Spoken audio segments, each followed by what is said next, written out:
Постојат многу различни периоди при кои може да се доведе до решавање на проблемите кои се во основното образование. Меѓутоа мора од некаде да се почне.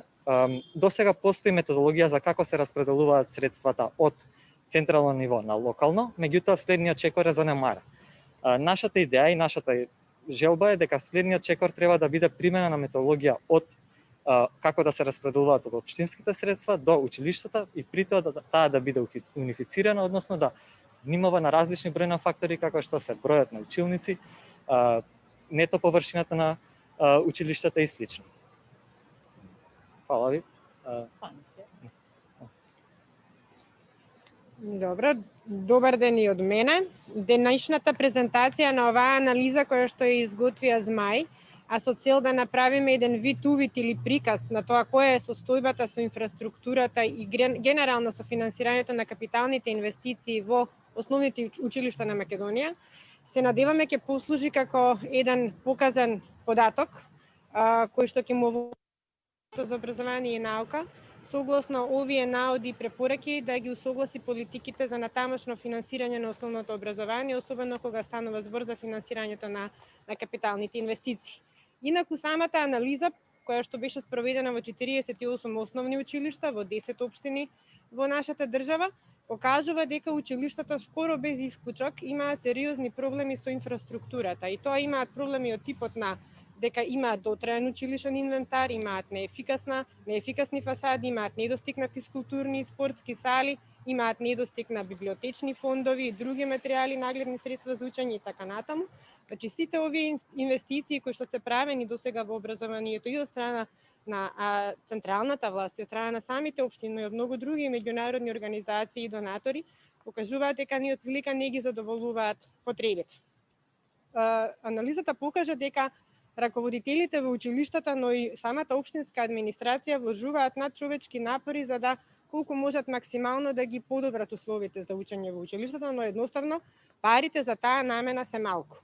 Еден од проблемите зошто се соочуваме со ваков проблем на подфинансирање во делот на основното образование е меѓу другото заради тоа што самата формула според која што се дефинира финансирањето на основното образование не е доволно јасна и не е доволно транспарентна.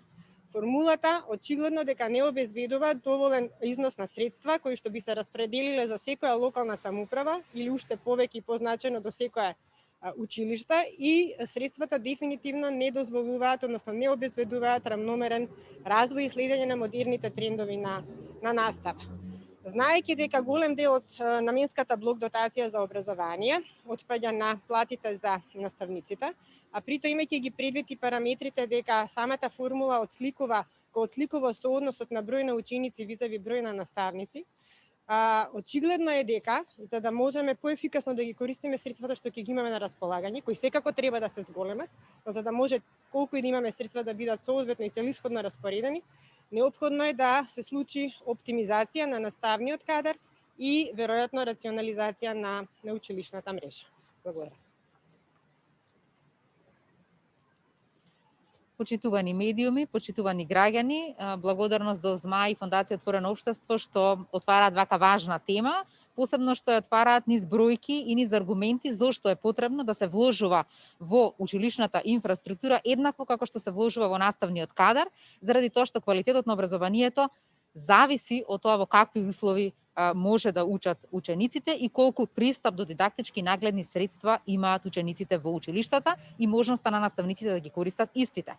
Формулата, како што веќе беше споменато, навистина треба да се менува. Во наредниот период ќе создаваме системи кои што ќе покажат на кој начин треба да се адаптира самата формула, но исто така оптимизацијата на мрежа обично кај сите отвара дилема дали тоа значи затварање на училишта и отпуштање на наставен кадар. Јас верувам дека таква можност не постои заради тоа што нашите систематизации во училиштата се сведени на наставен кадар, стручна служба и директор и секретар.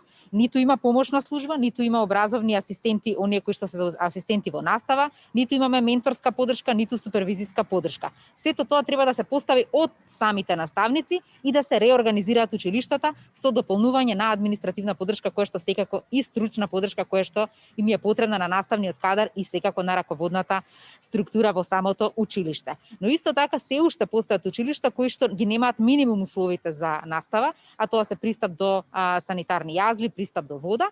Сето тоа укажува дека инвестициите како капитални инвестиции е потребно да се зголемат за да може да општините ги задоволат основните стандарди кои што се потребни за учење. Оваа анализа навистина ќе ни даде шанса да заеднички организирано действуваме во насока на подобрување на условите во самите училишта. Министерството за образование и наука подготви критериуми и повик за сите општини да кои што имаат подготвена документација или да се мотивираат да подготват документација техничка за изведбени проекти и дозволи за градба, за да може да аплицираат и да добијат финансиски средства. Но на тој начин ќе направиме рангирање на училиштата, кое училиште каква потреба има и во кој временски период Министерството за образование и наука преку владата ќе може да ги поддржи општините, а со тоа и училиштата. Ви благодарам.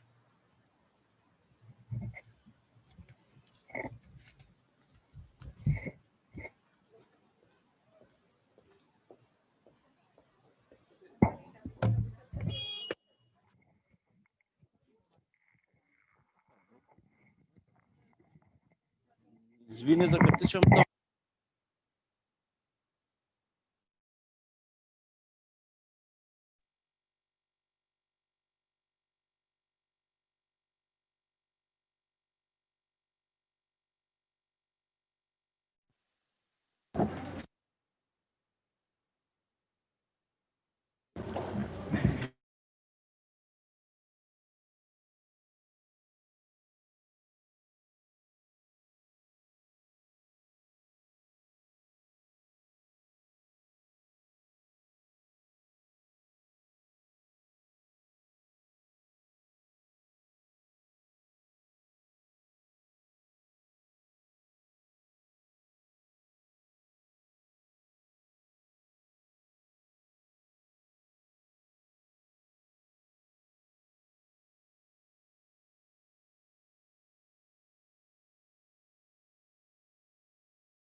Супер.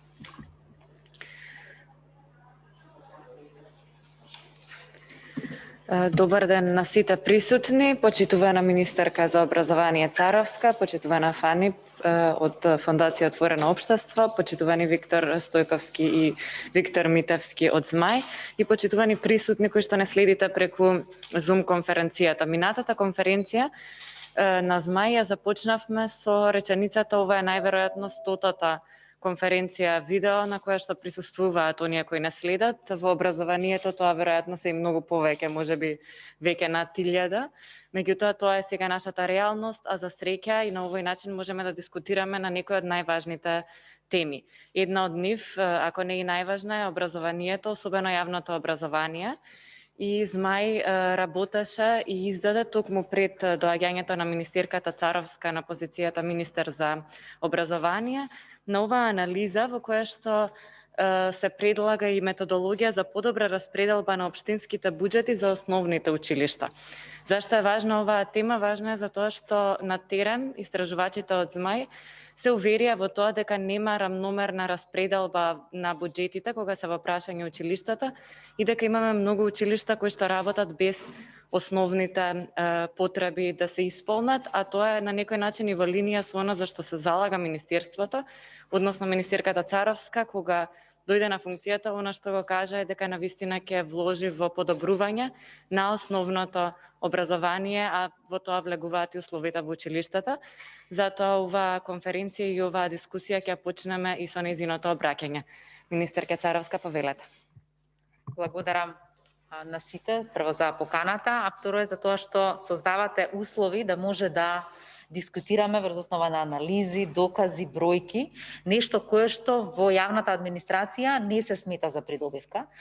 Мора да истакнам дека Министерството за образование и наука во своите регистри и нема податоци за тоа во која состојба се училиштата. Токму затоа, еве како почетна позиција ќе ги земеме вашите бројки и токму затоа сум ви многу благодарна. Нашата цел е да го подобриме основното образование и севкупниот систем на образование, но основното е таргет заради тоа што тоа е и база на образованието понатаму. Од една страна ја менуваме концепцијата, создаваме нова курикула со нови наставни содржини за ученици и за наставници, но од друга страна мораме да погледнеме и во инфраструктурата каде што оваа курикула и овие наставни содржини ќе треба да се спроведуваат.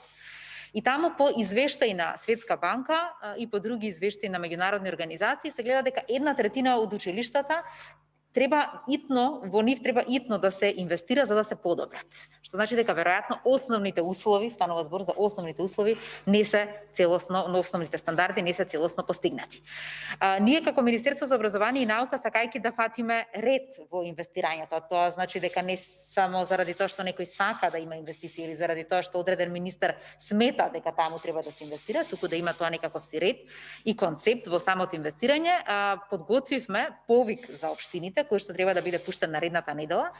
Се обидуваме тоа да биде низ апликација за да биде лесно за аплицирање, каде што тие ќе треба да ги искажат своите приоритети за капитални инвестиции, но со подготвен проект и со извадена техничка документација за градба. Зошто?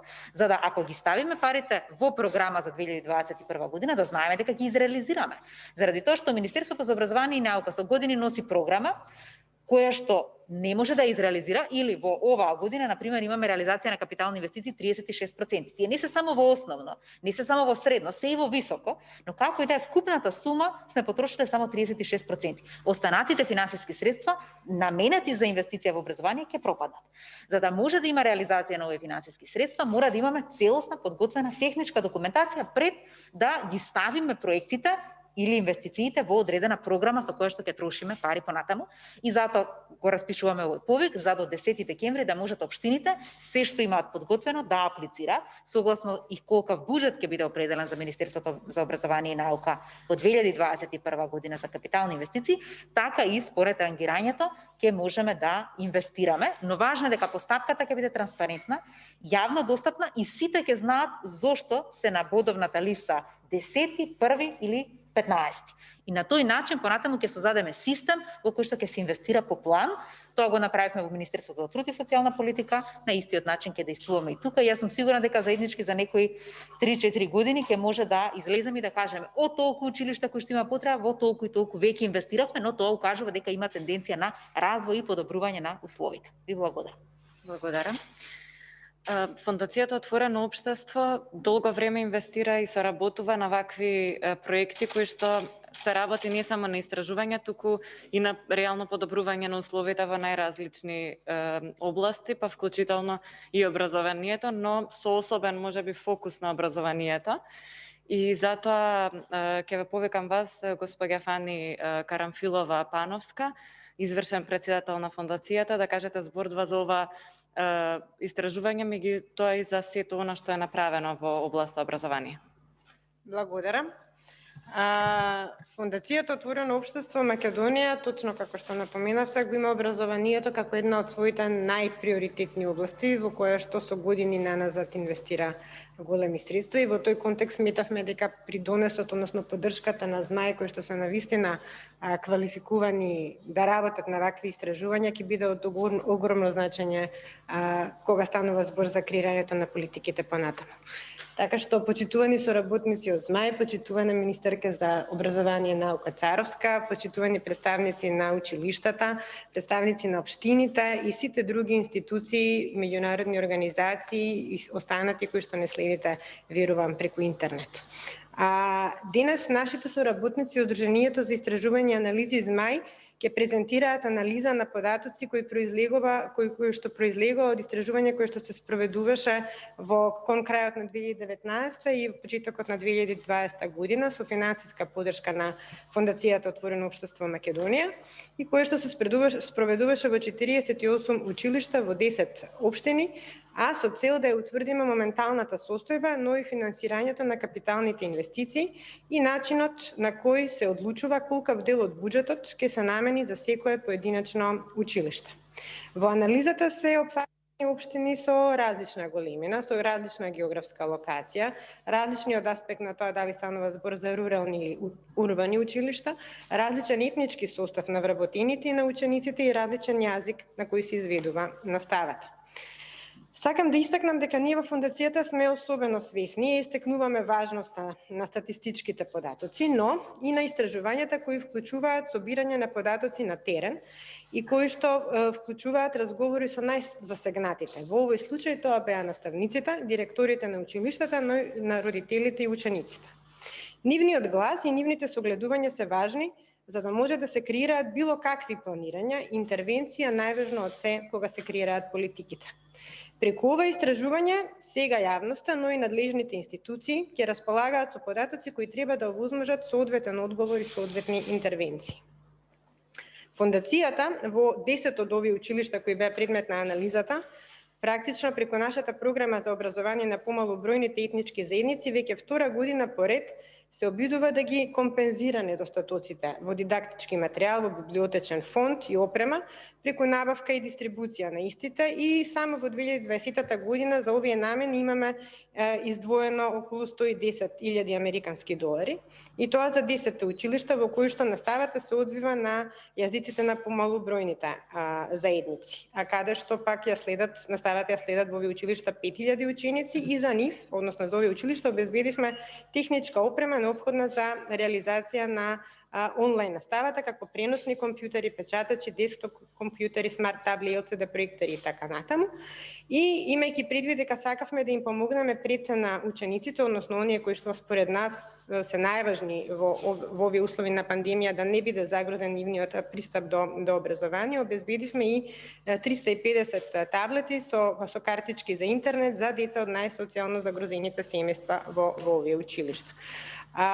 Инвестициите на Фондацијата Отворено општество Македонија во делот на образование во изминатите 28 години постоење на Фондацијата се над 33 милиони американски долари, но нашите инвестициите на сите останати, како што споменав претходно, и на државата и на донаторите, ова анализа покажува дека не се ни отприлика доволни.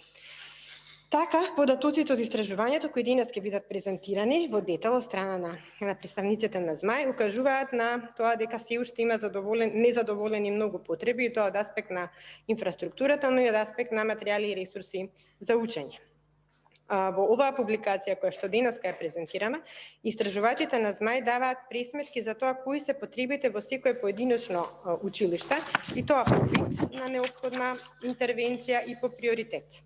Дополнително, во публикацијата се дава и предлог за одредување на методологија и формула со кој финансирањето на основното образование ќе биде транспарентно, правично и ќе овозможи рамномерен и одржлив развој на сите основни училишта.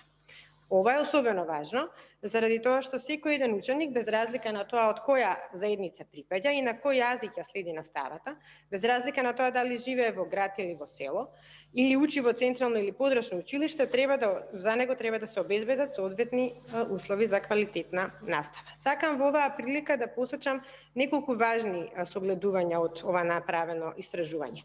Практично, од реализираните посети во 48 основни училишта и преку анализа на детални прашалници и годишни извештаи за работата на основните училишта, како и за спроведените средби со одговорните лица во општината, можеме да констатираме дека основните училишта имаат дотраен училишен инвентар, неефикасни фасади, застарена технологија, стари или нефункционални санитарни јазли, недостиг на физкултурни сали и спортски терени и недостиг од нагледни средства и наставни помагала.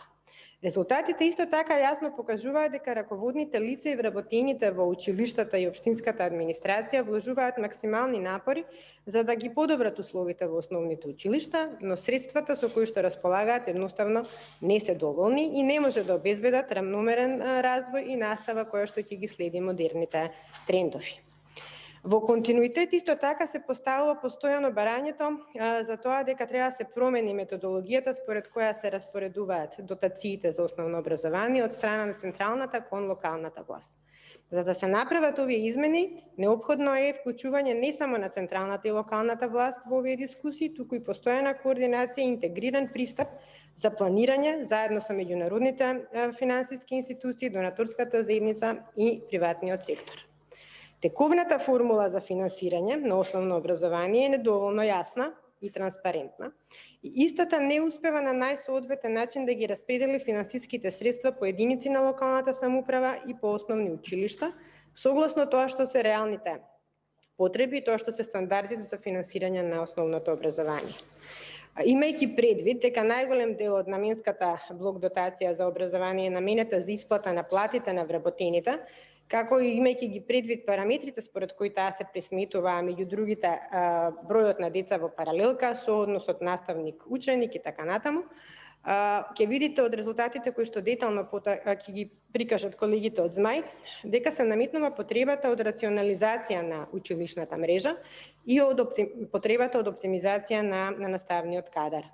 Тука е потребно да се води грижа, тоа сакам да го подлечам, за оддалечените подрачни паралелки, кои најчесто имаат мал број на ученици, но за кои е неопходно обезбедување на настава соодветно на принципот на достапно образование за сите деца. Значи да не се случи да било каква оптимизација или рационализација оди на сметка или по цена на тоа да на децата им го оневозможиме или отежиме пристапот до образование.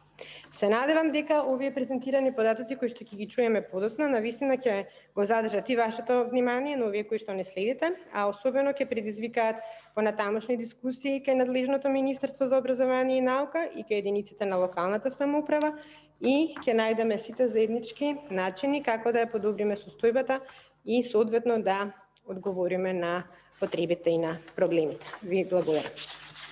Ви благодарам. Драго ми е што и во двата први говори и обраќања дефинитивно се истакна потребата од правење на една соопфатна анализа во која што точно ќе се укаже каде се најпотребни инвестициите за да средствата одат таму каде што треба и на крајот од денот за да добиеме подобри услови онаму каде што навистина се лоши, а ќе се види од самото истражување дека имаме сериозна разлика помеѓу тоа што го имаат некои училишта, можеби најчесто во урбани средини или онаму каде што повеќе се финансирало, а колку недостигаат основни услови во некои други училишта од анализата која што теренски ја направија ЗМАј.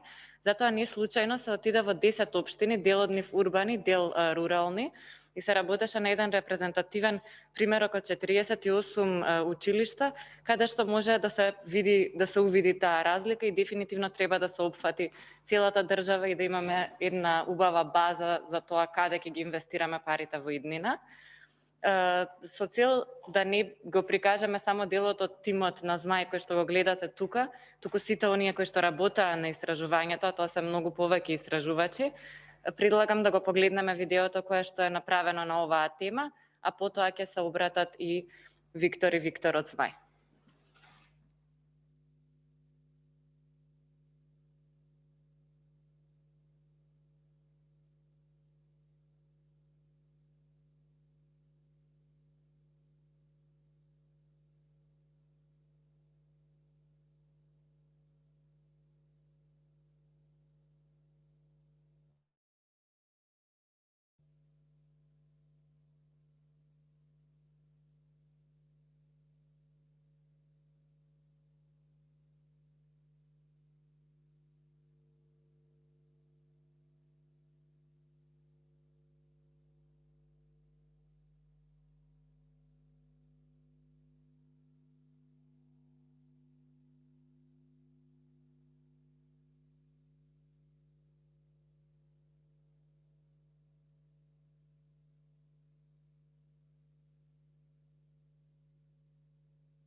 Ме назад после 5-минутното видео кое што убаво го објаснува процесот на истражување и правењето на анализата која денеска ја презентираме, како и методологијата за која што ќе зборуваме подоцна. Виктор Стојковски од ЗМАј повеќе ќе навлезе во делот на самото истражување и како изгледа работите на терен додека се одвиваше истражувањето, а потоа ќе зборуваме и за предлог методологијата. Да видиме имаме нешто само. За истражувањето и за методологијата. Извинете, само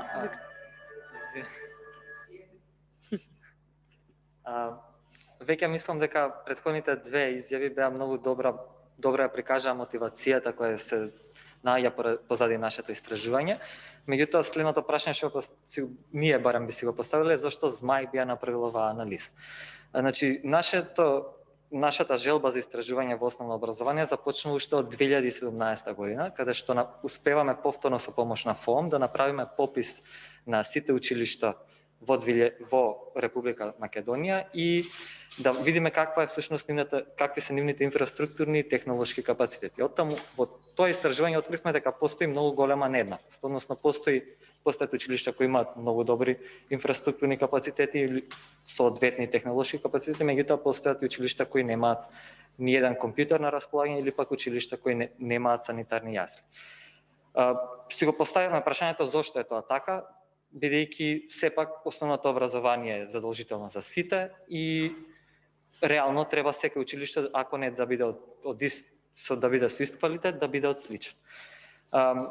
Зошто би било тоа така? Ние една од причините за тоа што најдовме е дека постои од една страна методологија за како се распределуваат средствата од страна на централната власт пак кон локалната, меѓутоа следниот чекор е занемарен, односно тој не постои. Општините се оставени сами на себе да развиваат методологија и да одлучуваат како ќе ги поделуваат средствата во школите. Од тука нашата цел, како што кажа мотивацијата и како што е насловот на целиот проект и на публикацијата која објавивме беше да воведеме еден вид предлози за методологија за распредела на општинските буџети за основните училишта.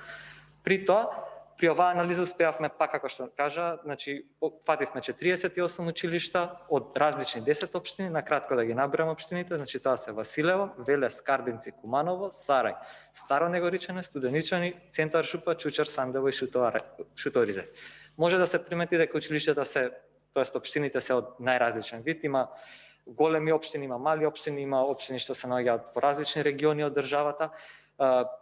Подеднакво е запазен односот урбана-рурална средина, запазен е етничкиот состав и јазикот на кој се одвива наставата. При тоа, нашиот допринос од анализата е успеавме да дадеме сеопфатен приказ за актуелната состојба во училиштата, да направиме еден вид проекции, да видиме што се е потребно да се инвестира од поглед на технолошки и инфраструктурни инвестиции во училиштата, како и нагледни средства, тоа да не заборавам. Следство на податоците што ги имавме, успеавме да направиме еден вид на проекции за секој училиште и проекциите да ги преточиме во акциски планови, односно насоки за како би требало да инвестираат и во што општините во наредните 2 години. Овие информации што ги добивме, следуваше да ги употребиме за да дадеме предлози за методологија за прераспределба за средствата, за таа ќе збори повеќе Виктор подоцна. Јас сега би сакал на кратко да зборам за методологијата која преземавме во истражувањето и за некои од наводите што ни се. Значи, прво методологијата ни се состоеше од 7 чекори. Првиот чекор ни беше да прибереме податоци од јавен карактер за инфраструктурната и техничко-технолошките капацитети на училиштата. Во овој поглед стапивме во контакт со сите училишта и со сите општини. Училиштата ни дадаа податоци за со колку ученици располагаат, колку дали имаат надворешен спортски терен и слични такви информации, колку компјутери и така натаму, а општините ни дадаа податоци за кои се проектите со кои они ги имаат инвестирано во изминатите години, кои се проектите кои моментално ги спроведуваат. Врз база на тоа ние создадовме прашалник кој го искористиме за да ги прашаме училиштата каква е нивната состојба, каков е квалитетот и каква е употребеноста на инфраструктурните и технолошките објекти, и училиштата онлайн ни одговорија на тој прашалник, а потоа, од кога ги имавме одговорите, отидовме во посета за на лице место да утврдиме дека стварно тоа е таква е состојбата во училиштето. Со тие податоци направивме еден вид на проценка. При проценката земавме надворешни понуди, собравме речиси за секој инвестиција што сакавме да направиме, собравме по 3 понуди, врз база на тие понуди земавме просек, одлучивме колкава е вредноста. Врз проекциите што ги направивме, ги доставивме до општината и до училиштата, они ни вратија, ги разгледавме заедно и потоа побаравме дополнителни податоци од општината за кои се нивните идни планови во идни нешто да инвестираат. И врз база на тие идни планови, нашите проекции, направивме еден вид на акцијски планови за насока за во наредните 2 години.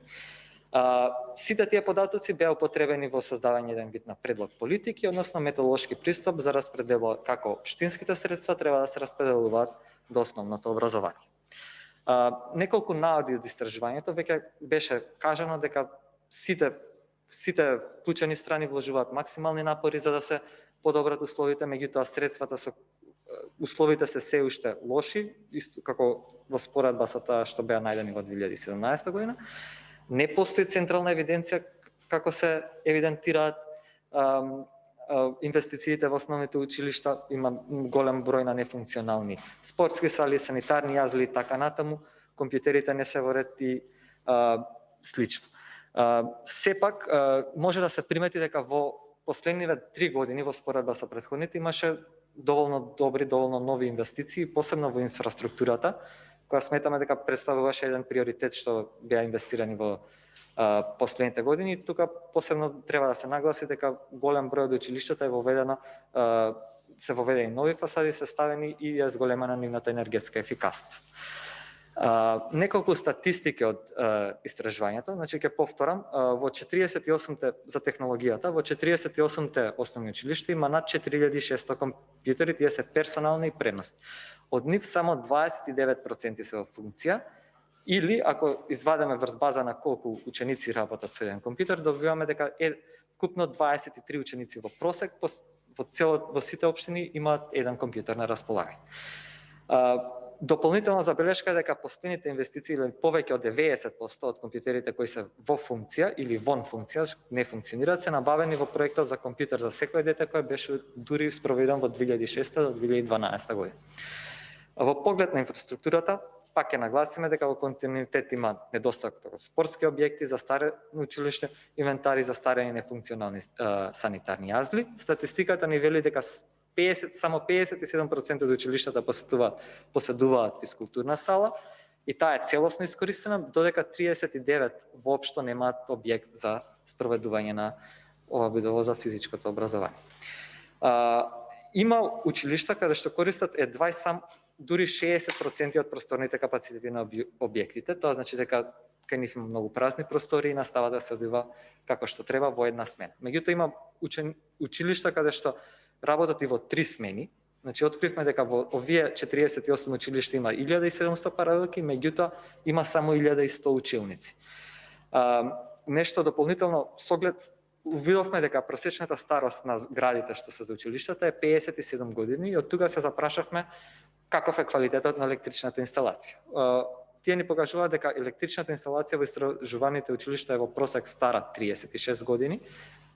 Тој просек е драстично воден од тоа што дел од училиштата се нови згради има. Исто така, друг интересен факт е дека со оглед на загадувањето сакавме да видиме каков систем на грејење имаат училиштата и откривме дека дури 65% користат централен систем за грејење на нафта, додека само 2% од училиштата поседуваат систем на грејење за обновливи извори на енергија. Овие статистики кои ги дадовме на увид се во согласност со ставовите на родителите за како мислат дека се одвива наставата, каква е состојбата на инфраструктурата и технологијата. Имено заборавив да поминам дека во исто време покрај анализата на училиштата и на општините, во анализата беа вклучени и родителите преку анкета и нивниот став беше согледан. Значи успеавме да направиме анкета и да испитаме 919 испитаници. Идејата ни беше прво анкетата да биде во вид на собери каде што ние ќе дебатираме и фокус групи со родителите, меѓутоа условите не го дозволија тоа и направивме онлайн анкета. Од 919 испитаници, од нив 54% сметаат дека нивото на хигиената е на средно ниво, а 33% дека таа е на ниско ниво. Исто така дека 72% од родителите кажаат дека нивното дете нема пристап до технологија во секојдневната настава. Толку е од мене, тоа ми е резултатите од спроведувањето на истражувањето. Мислам дека Виктор ќе даде подетални информации за што е всушност последицата од тоа. Благодарам, мислам дека стварно беше убав вовет ова во она што ќе го продолжи да го зборува Виктор, затоа што даде една слика на тоа како изгледаат училиштата низ нашата земја и кои се нивните потреби. А еден од проблемите или основниот проблем го гледаме и во начинот на финансирање, особено во делот од општините кон училиштата. И токму затоа, а повеќе на таа тема ќе зборува Виктор Митевски, предлагаме промена на методологијата во делот на финансирање на училиштата и на подобрување на условите во истите. И само пред да ти дадам збор, Виктор, би сакала да кажам дека целта на овие анализи не е да бидат едно убаво парче хартија, туку на крајот од денот на вистина тие деца да ги добијат оние услови кои што им се потребни. Затоа е многу важно институциите да ги слушнат истражувањата и да им бидат дадени на располагање за да можат да направат понатаму планови. Повели. Благодарам, Јована. Благодарам на присуството на министерката. Еве и јавно во името на ЗМАј да се заблагодариме за одличната соработка и поддршката и посветеноста што Фондацијата Отворено општество Македонија ни ја дава на нас како здружение, но преку нас и на целиот образовен систем. Навистина за овие 3 години со, можам да кажам, скромни финансиски средства, но со волја и цел на вистина да допринесеме за подобрување на условите во основното образование. Заедно со Фондацијата направивме многу. Од аспект на идентификување на потребите и од аспект на предложување на правилни насоки во кои треба да се движи развојот на основното образование. Малку надвор од темата, но поврзано, министерката на крајот на видеото праша која е Цаци, личноста на која што ја посветуваме и оваа публикација и ова истражување, но и видеото. Цаци е еден од основачите на ЗМАј и за жал пред година и половина ја изгубивме. Се обидовме и до крај се бореше со една неубава болест, но Цаци преку овие активности на ЗМАј ќе остане секогаш дел од нашите идеи и заложби. Зошто? Затоа што ова е еден оригиналните креатори на овој проект во 2017 година е всушност Цаци. Цаци беше носител на активностите во првиот и во вториот проект, така што основите на оваа заложба се поставени токму од нејзи. Мислам дека вреди да ја спомнуваме и да се потсеќаме на нејзината заложба за подобро основно образование во Македонија. Да се вратиме на темата за која што сме денеска тука.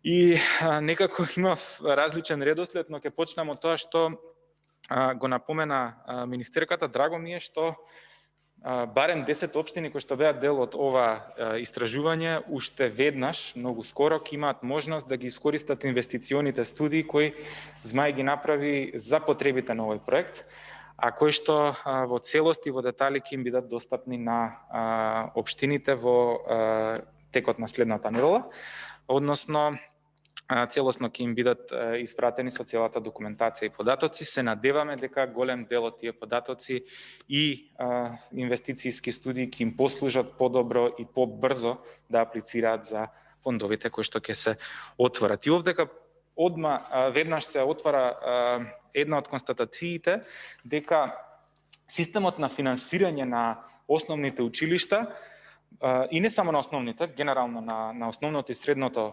образование е тема за која што е зборувано многу во изминативе 25-30 години и не сме единствените кои што сме правеле анализа на системот на финансирање и за жал многу малку е направено во исполнување на она што се предложува во студиите.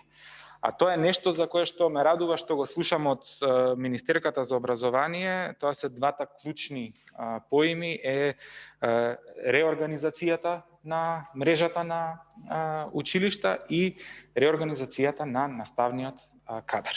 За тоа ќе зборувам подоцна, сакам да се вратам на првата констатација околу инвестициите.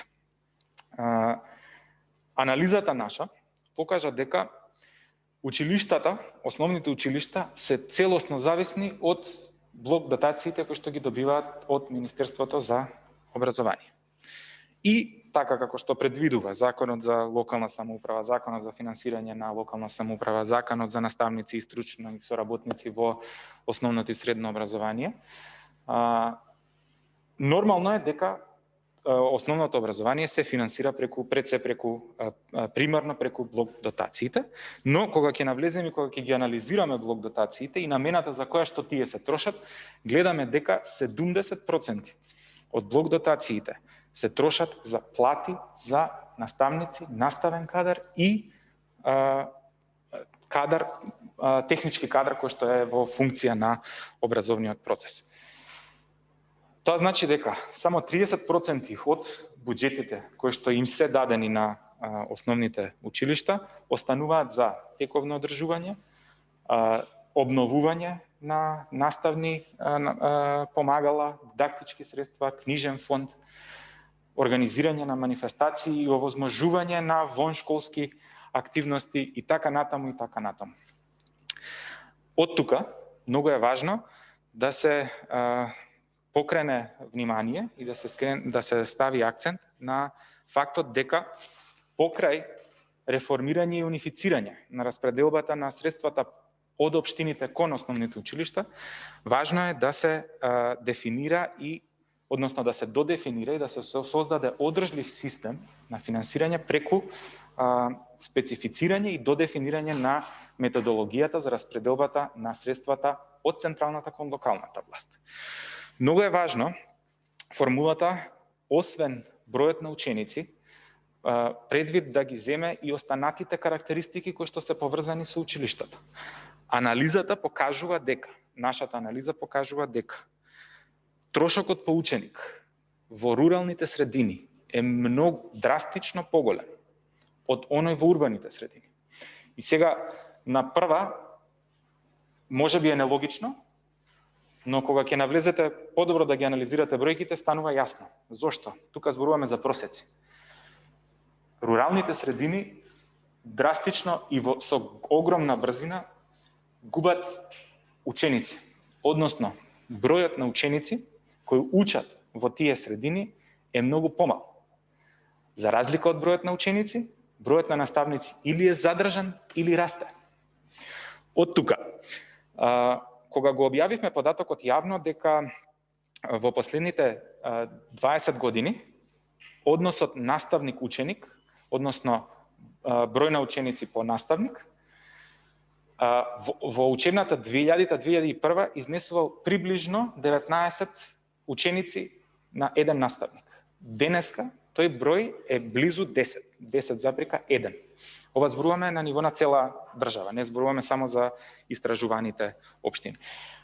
Од аспект на квалитет на образование, може би ова звучи дека сме го подигнале квалитетот на образованието, затоа што сме обезбедиле поголем број на ресурси и поддршка за реализирање на наставата.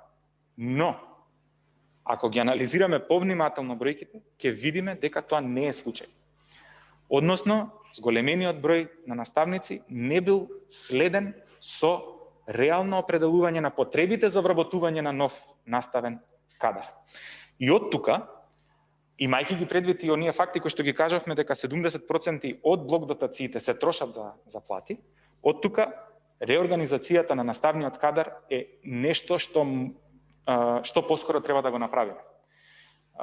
Многу е незгодно да бидете министер кој што тоа треба да го спроведе. Зошто? Затоа што ова е премногу непопуларна мерка, затоа што некој вели единствен начин е отпуштање на наставници.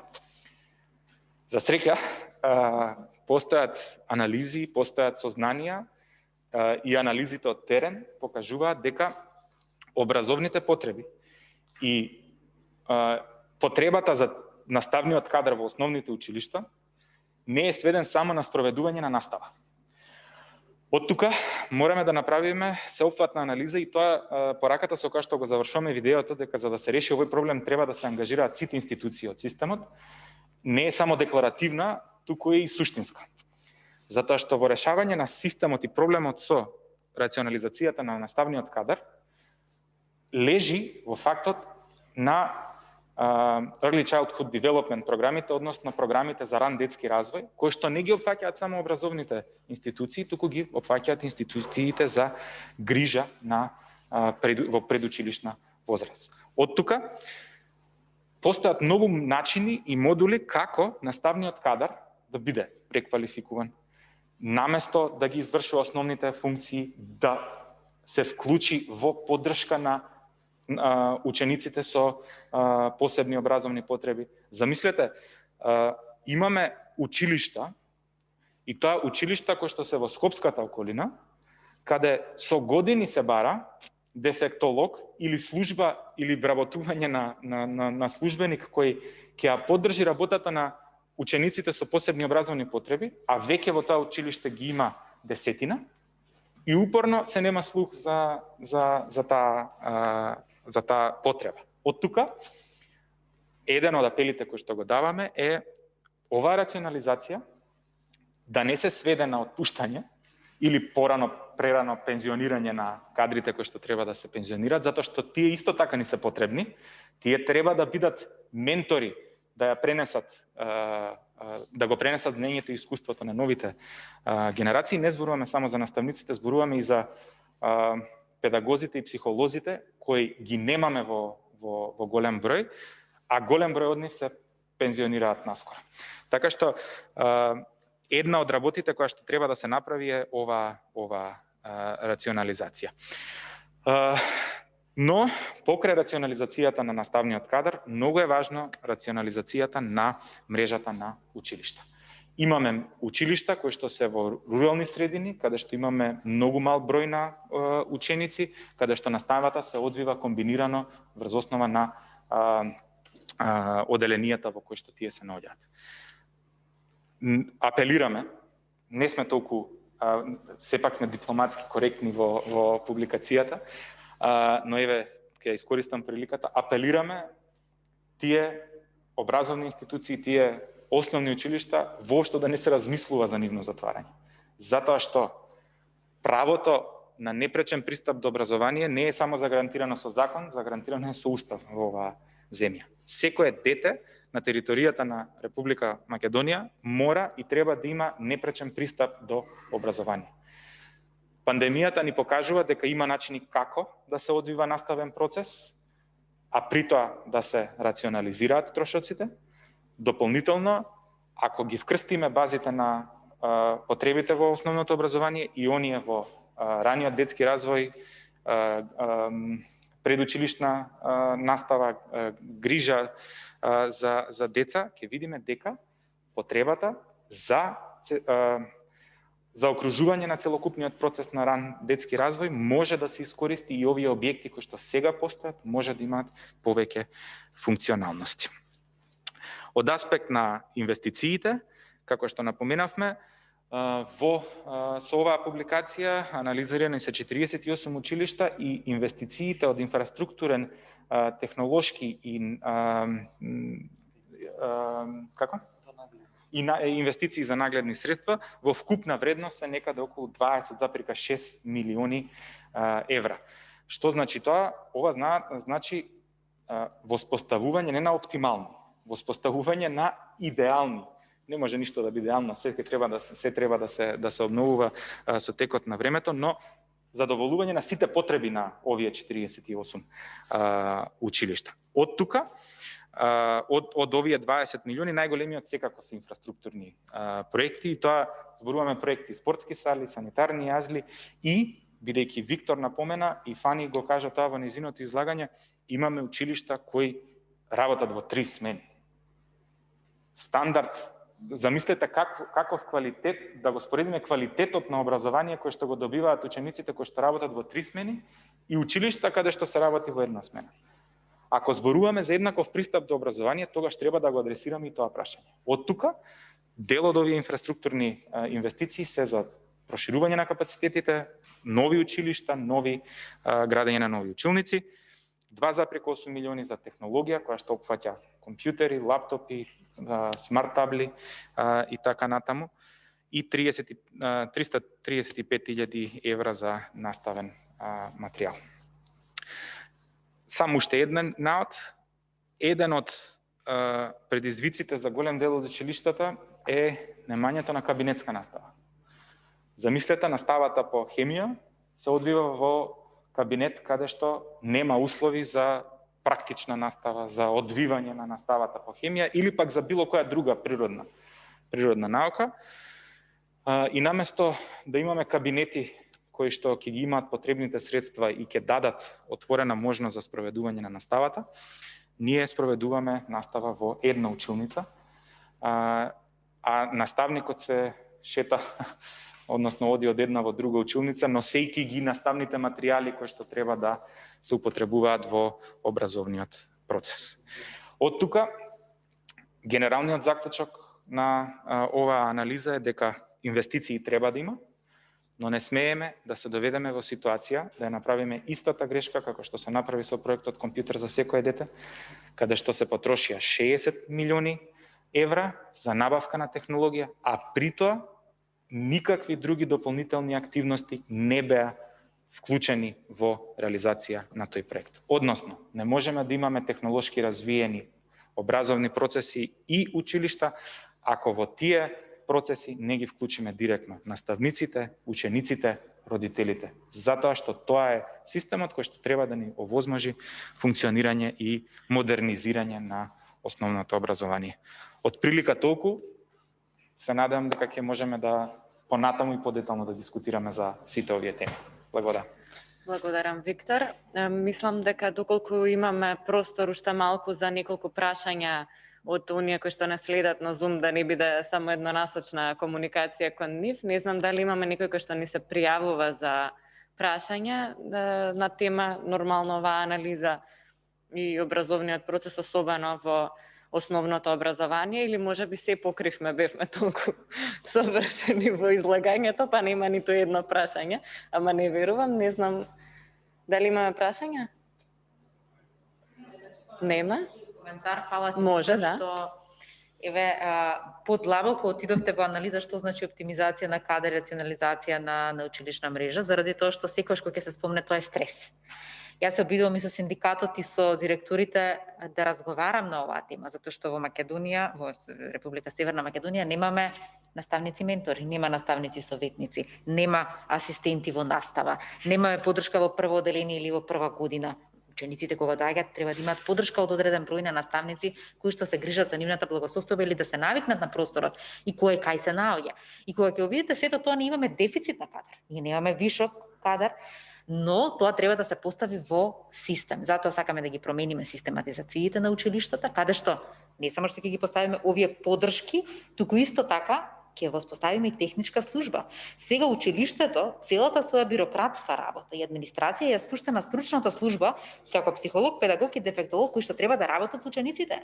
А сега тие работат административна работа за која што апсолутно не ги плаќа системот. А јас велам, зошто немате ниту едно техничко лице за поддршка? Не се знае, тоа е секретарот, ама едно лице не може да прави и набавки и да води евиденција и да ги завршува сите други бирократски работи кои што се потребни. И секако она што е педагошката евиденција, системите на водење на процеси внатре мора да се оптимизира, бирократијата да се намали за да може да постигнеме резултати. Но наисто сме дека ниту школите мора да ги затвориме, ниту да ги отпуштиме наставниците, а можеме да постигнеме поголема ефикасност. Затоа што училиштата во руралните места ако се затворат, тогаш вие затварате цел ресурс, но можеме да ги направиме и градинка, и училиште, и дневен центар, и центар за млади. Кој не ограничува во тоа? Никој. Но само треба да има одредена инвестиција и да тоа се развие во ресурсен центар. Да, само уште нешто. Ова навистина сакам да го апелирам и се надевам дека ќе има слух од Министерството. Како и во многу други области во нашава земја, не водиме сметка за податоци. Едноставно, не сме свесни дека податоците ни помагаат во градење на политики. Замислете, секое едно училиште во оваа земја по закон е задолжено да доставува годишен извештај до неговиот основач, односно општината. Општината потоа до Министерството за образование. Ако ги погледнете поблиску тие годишни извештаи, тие во себе ги содржат статистички податоци кои што може да дадат многу јасна слика за состојбите. Истовремено, тие извештаи не се нити ажурирани, нити прилагодени на модерните потреби на образованието. Од тука, нашиот апел, кој имаме и во публикацијата, го кажуваме и јавно, еден од приоритетите да биде осовременување на процесот, ревидирање на методологијата и правилникот за уредување на годишниот извештај за работа на основните училишта, и не само на основните, туку на основните и средните училишта, дигитализација на процесот. Замислете каков ресурс ќе биде на Министерството за образование и Бирото за развој на образование со еден клик да добијат информации за просечен број на ученици по паралелка. Ние треба пешки да одиме, да правиме теренски посети и анкети на секое едно училиште. Внимавајте, имаме 300 и нешто училишта на територија, но не ги заборавајте подрачните училишта. Односно имаме мрежа на околу 900 училишта во оваа земја. Треба да го поминете, знаете колку бара многу ресурси и време за да може да се направи. Ако направите систем со кој што ќе се обедини, искористете го системот за едневник, искористете ги податоците кои што стојат. И од развојната компонента, навистина не разбирам логиката, доставување на извештај пред започнување на учебна година. Извештај за работа се доставува по завршување на учебна година, се со цел да може да се искористат информациите и да се подобри нешто во процесот пред започнување на следната година. Од тука, ова значи промена на законското решение, дека извештајот треба да се достави до крај или средина на јуни, веднаш по завршување на учебната година, се со цел Министерството и Бирото за развој да имаат можност да ги искористат податоците и од 1 септември, од почетокот на следната година, да воведат нови практики и да адресираат проблеми кои што се адресирани во самите извештаи. Може јас да кажам коментар, Виктор. Со оглед на тоа што имаме дополнителни прашања, мислам дека не е лошо да ги слушнеме сите страни на оние кои што беа во училиштата и истражуваат, така да Само еден коментар, Виктор многу убаво кажа дека треба да се соберат, да се направи унифициран систем за како ќе се собираат податоците онлайн, сето тоа, меѓутоа јас сакам да надокнадам дека не е возможно се да се прибира онлайн. За некои работи ќе мора да се направи увид на терен и да се даде детален увид и потоа да може да се направи дали на училиштето е потребна таква инвестиција или не. Пример, ние во 2017, пак ќе го напоменам тој проект, откривме дека сите училишта имаат одреден број на компјутери. Отидовме на терен во наредните два проекти, видовме дека од тие компјутери речиси ни еден не е функционален. Во пописот се ги ставаат, имаат дека имаат компјутери.